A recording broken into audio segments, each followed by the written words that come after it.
Hi there, it's Katie Crysdale here from Lakeview Aquatic Consultants. Welcome back to your weekly Aquatic Industry Insider. In this video, I'm going to be talking about something that's been really bothering me about the entrapment death of Aliyah Lynette Jaco. If you are new to this story, Aliyah Lynette Jaco died from mechanical asphyxiation due to a swimming pool entrapment at the DoubleTree by Hilton Houston Brookhollow in Texas about 2 weeks ago on March 23rd, 2024. This was a catastrophic situation that should not have occurred. And for me, as a swimming pool operator, as somebody who teaches certified pool operator courses, who works with the commercial swimming pool industry, this story has really hit me hard as something that is unforgivable in terms of the steps we could have taken to prevent this death. If you are new to this channel, previously I recorded a video where I looked at the photos of the facility and the legal filing from the family who's now suing the hotel for the death of Aliyah. I also spent some time talking to Dr. Allison Petrie from Abby's Hope. Abby's Hope Foundation, if you're not familiar, is the story of Abigail Taylor from St. Paul, Minnesota, who also died from a horrible entrapment in a swimming pool, a wading pool, in 2008. She died 9 months later as the result of her injuries. So Abby's Hope is a charitable foundation that works to prevent these types of entrapments, and they are also equally shocked and dismayed by this death in Texas. That conversation with Allison is available on our YouTube channel. And then finally, last week, I recorded a video looking at the two different aquatic facility inspection reports available from the Houston Department of Public Health. So those were dated March 25th and March 26th, 2024, when inspectors went out to take an initial look at the circumstances that may have contributed to Aliyah's death. So, with all of that background out of the way, I thought I was done with this topic for a little bit. It's really depressing. I was really quite upset after editing the last few videos and wanted to take a break from this story. But in talking with Dr. Allison Petrie from Abby's Hope, I'm really perplexed about which pool, which basin is the basin where this entrapment happened. And so I want to take you through my thought process because I don't have any information. A lot of this video is going to be my personal opinion and conjecture. There is no statement as of yet with the exact location that I have seen as to where Aliyah's body was recovered. But in looking at the photos again and again, as I've been editing these videos, it really leaves me with more questions than answers.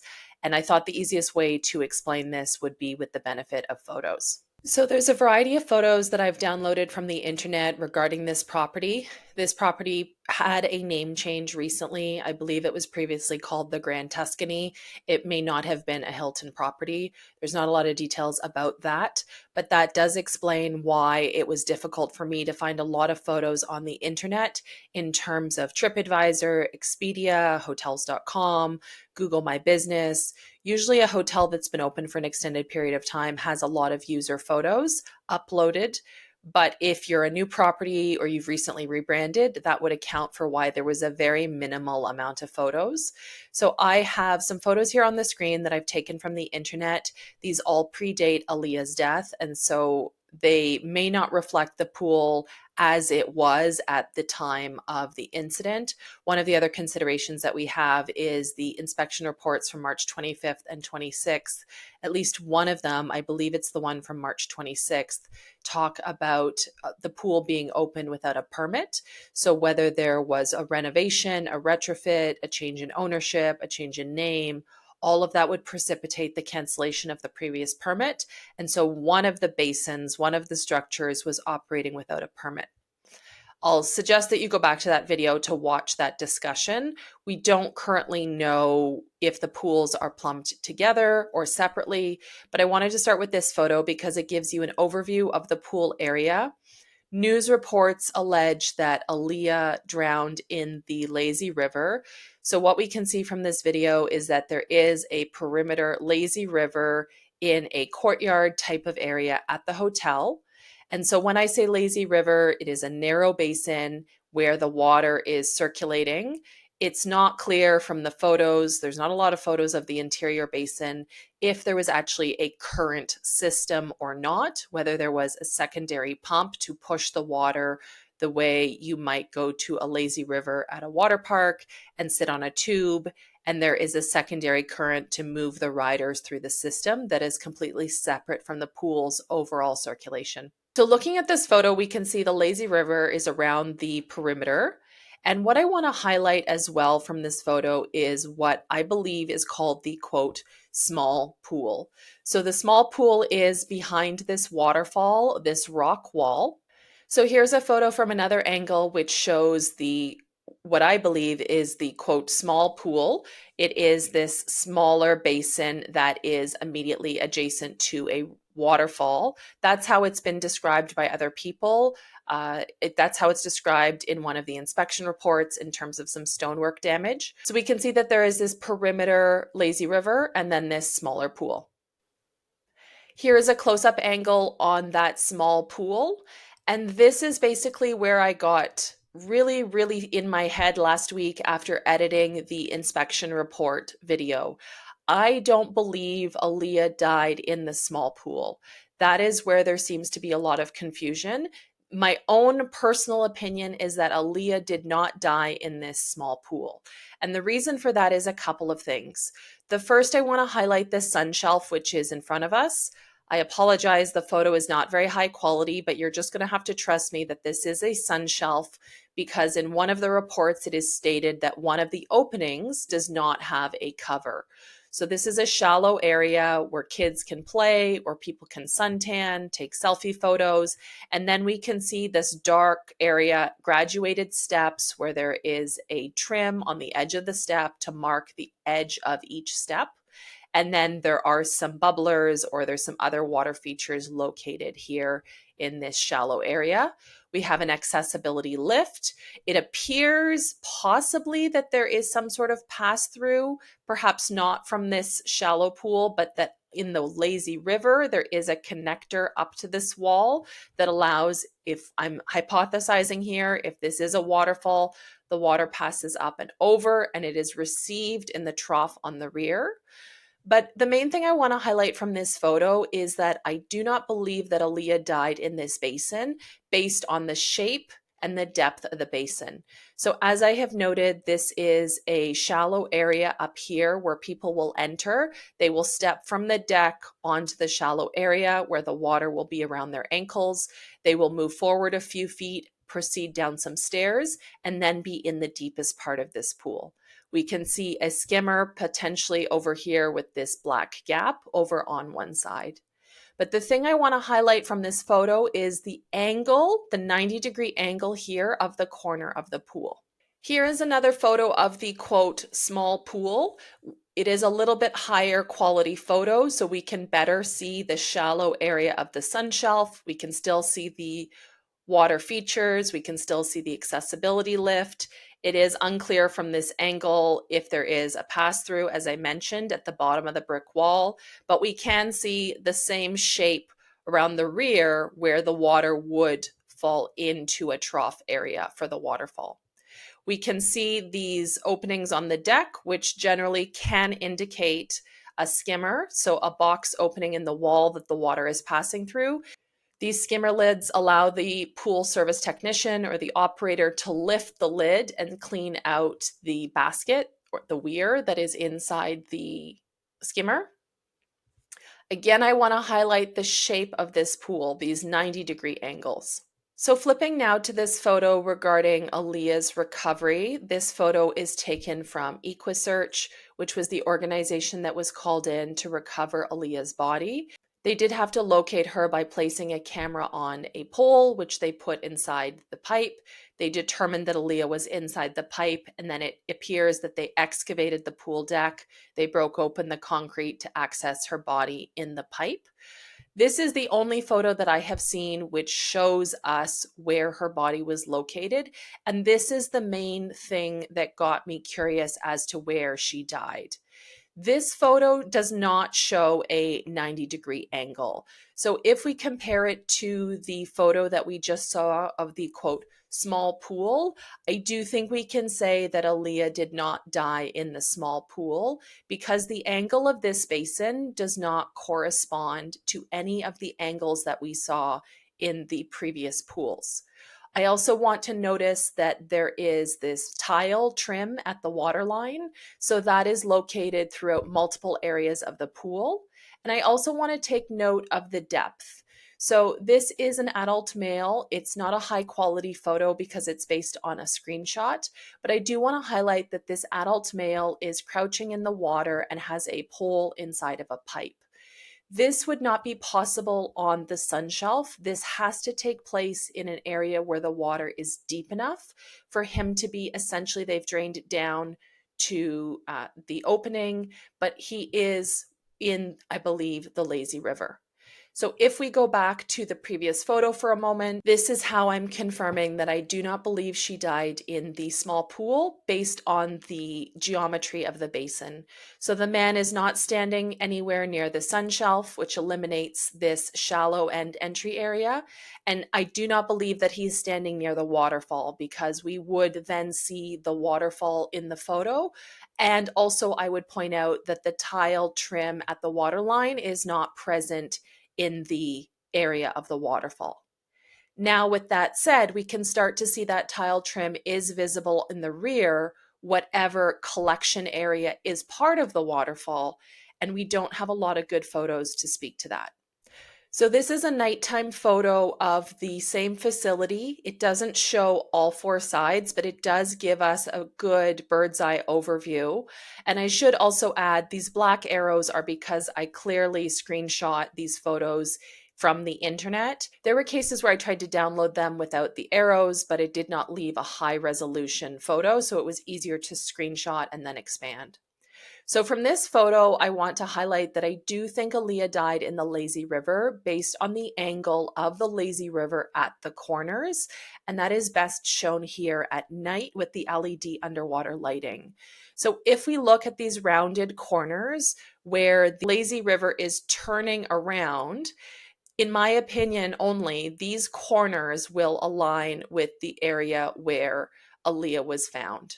So from a bird's eye overview, I do not believe it is likely that she was located, for example, on the straight portion of the lazy river. There is no angle that is visible within that EquiSearch photo.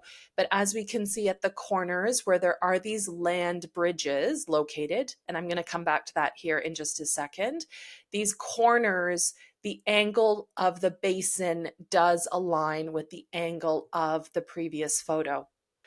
So coming now to this photo, the other reason I want to point to the corners of the lazy river as somewhere that Aliyah died is because of the land bridges themselves. So this is purely speculation. This is just my opinion based on a swimmer who has been in many lazy rivers. But the most recent lazy river that I went to in Florida a few years ago, I noticed while passing through this lazy river that the currents and other mechanical components were hidden under the bridges that we passed under. So this was a very large lazy river, and so there were land bridges that other customers could walk over to come down and get tubes to enter the basin. Although there is no land bridge visible in the photo from EquiSearch recovering Aliyah's body, I do wonder if she disappeared under one of these land bridges because it would have made it difficult to notice immediately when she was disappearing. So Dr. Allison Petrie in her interview mentioned that as a parent, as a mom who's supervising her children, she could completely understand a parent who was relying on that lazy river circuit to confirm that her child is okay. So she described that perhaps the child is swimming around the lazy river and you notice your child every loop. So she swims around the lazy river, she says hi. She swims around the lazy river, she says hi. And then it takes a period of time, there's a delay, noticing when your child does not return around the lazy river. Now, this is speculation because on the inside of the lazy river, it's been very difficult to find any sort of photos of the pipes, openings, whether it's suction outlets or return inlets. I mean, there's no photos on the internet that I could locate that show the inside of the basin anywhere in the lazy river in the way that I personally would like.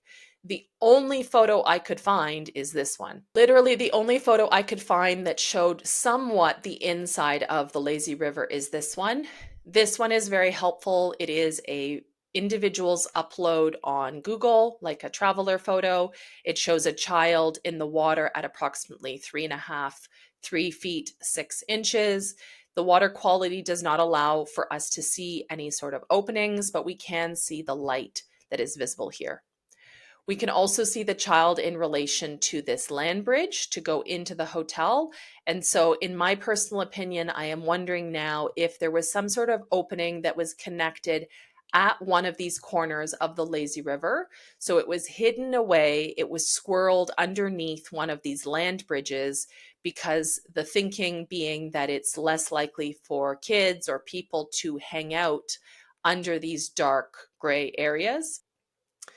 If you're in the pool on a sunny day, you're generally not going to hide out in the dark, in the shadow, in the shade under one of these land bridges. And so that's not to say it's anything nefarious. It was more my observation as a user of a lazy river when we were in Florida last and we were at a big amusement park, that the current to move the swimmers, like the lazy river current itself and other mechanical systems, were primarily underneath the land bridge. Because I stopped, I got off my tube, I was under the land bridge, and I noticed, hey, this makes sense to put a lot of these things here so that they're not in the way of the regular parts in the sunny areas where people are swimming. So going back to this nighttime photo, which may or may not represent the state of the pool at the time of Aliyah's death, this is a stock photo provided from the hotel. It doesn't mean it was accurate at the time that Aliyah's family stayed at the property on March 23rd. Speaking as somebody who travels a lot, you've probably seen that meme on the internet where the hotel does not look like the photos online. And so with this particular photo, I just want to highlight that there are at least 3 land bridges visible. And so although there is no land bridge visible in the recovery photo, that doesn't mean that that's not the corner where Aliyah died. They could have easily cut down, removed the land bridge for a full recovery. So is it possible to conclude from this photo that there are 2 land bridges on 2 corners and then 2 corners without land bridges? We can see the land bridge over here that we just saw from the nighttime photo. And I would guess that there is a land bridge over here based on this placement of this round dome. If we go back to the nighttime photo, right? The orientation of this dome. So we're looking at the dome forward now. Let's go to the daytime photo. So if we're looking at the dome this way, I do believe there is a land bridge over here. But again, we can't confirm what was occurring at the time of the incident. All of this to say, I personally believe she died in one of the corners under the land bridges. I don't think it is likely that it was one of the corners without a land bridge, even if we cannot confirm that there was any extraneous mechanical installation in that area. Let's say there was no unique pipe openings, no unique river current, no unique balance, like some sort of pipe to balance the volume of water between the main pool and the quote little pool, the small pool. I don't think a parent supervising their child would not notice their child disappearing if it was from a pipe opening in an unencumbered area of the pool. I want to give Aliyah's family the benefit of the doubt that they were supervising their children actively, and that for Aliyah to disappear, it had to have taken place underneath one of these land bridges. So that was a bit of a longer explanation than I intended. I know your time is precious, and so I'm always trying to get my thoughts and opinions out as briefly as possible. Certainly, I notice when I go back and edit, a 10-minute video versus a 25-minute video, it does really creep in terms of people don't have 25 minutes of time. But this has really been bothering me since last week. I've been thinking and thinking and thinking on this, and certainly most of this video is my personal opinion. I don't have any separate evidence or photos or reports to confirm any of this. You might even ask, why does this even matter? But as a curious person, as somebody who works in the swimming pool industry, as somebody who's talking to parents and operators who are very concerned about what happened to poor Aliyah, it's really been bothering me to try and figure out, where did she die? So in conclusion, I personally believe that it was in the lazy river. It was at a corner that was under a land bridge. So that's it. This is still a horrible topic. It's still heartbreaking. I keep Aliyah's family in my thoughts and prayers. We as a pool industry need to do better. This is completely unacceptable. And so my curiosity with this case is purely speculative because I want to understand, and we're not going to know for a long time if we ever know. Aliyah's family have sued the property. They have every right to privacy. They have every right not to disclose the tragic circumstances of their daughter's death. The hotel may not share that information for legal reasons, especially if a settlement is reached. But for the rest of us who are still working in pools day to day and still wondering, this case definitely keeps us up at night, wondering what can we do? How can we do better?